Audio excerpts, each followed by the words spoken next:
quick word that I want to share with you guys. Thank you so much for tuning into my video. Um, but this word that I want to share as I'm studying the Bible is the scripture is James chapter 2 and go down to verse 14. We can start there. I'm not going to read it as it's um, printed here in the Bible because it's the King James version and it's all the extra thous and those and all those words that you like. Okay, but basically, James chapter 2 verse 14, it says, um, if a brother or sister, I'm sorry, 15. I'm starting at 15. If a brother or sister be naked and destitute of food, and you say unto them, depart in peace, be warm and filled, yet you do not give them those things which are needful to the body, what have it profited? What have you done? And then it continues on to say, even so is faith. Faith, basically, faith without works is dead. Faith without works cannot be alone. Basically, faith being alone is nothing, meaning you need an action behind it. I just paraphrased that, just read it, the way I just read it. But James chapter 2, started 14 or 15. And basically, this word is about your faith. Your faith requires an action. Your faith is having faith and not taking action. The faith can't move. You're not doing anything with it. It needs you to take an action. Take action. So you believe in God for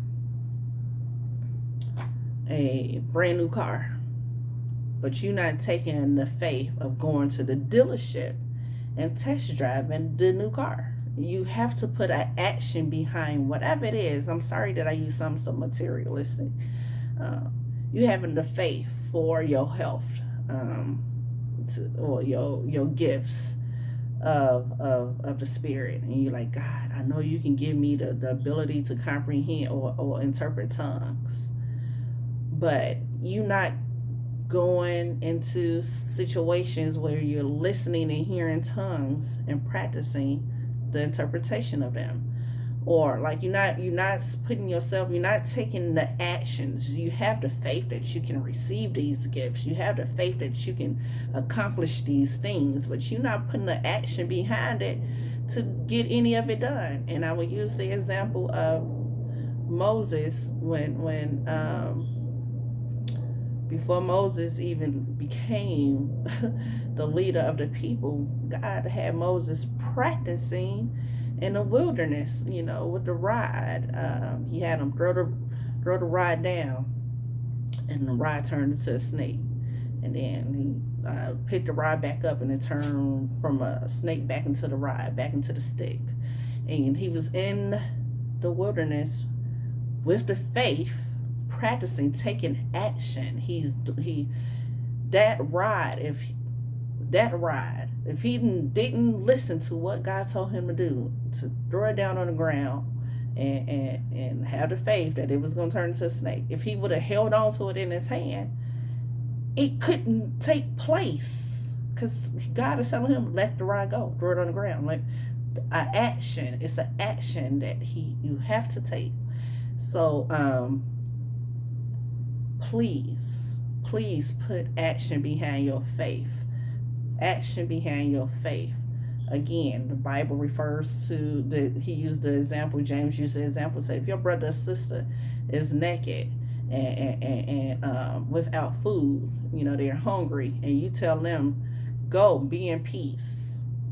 What peace are they going to have if their bodies are not requiring, or if you ain't giving them the needs that their bodies require? So faith faith has to have an action. And guys, it is time to take action. Faith is a gift and you have it. It's time to apply that gift. It's time to use that gift of faith by taking action. Start taking action. That's the word. Quick, simple, sweet. James chapter 2 verse 14. You can start there and stop at like 16, 17, 18, or read the whole chapter. It's up to you, but faith requires action. Thank you guys so much for tuning into my video. Please subscribe, please like, please share, please hit the notification button, bell, so that you can be notified when I release my next video. You all have an amazing day, and take that faith and put it into action. Have a great day.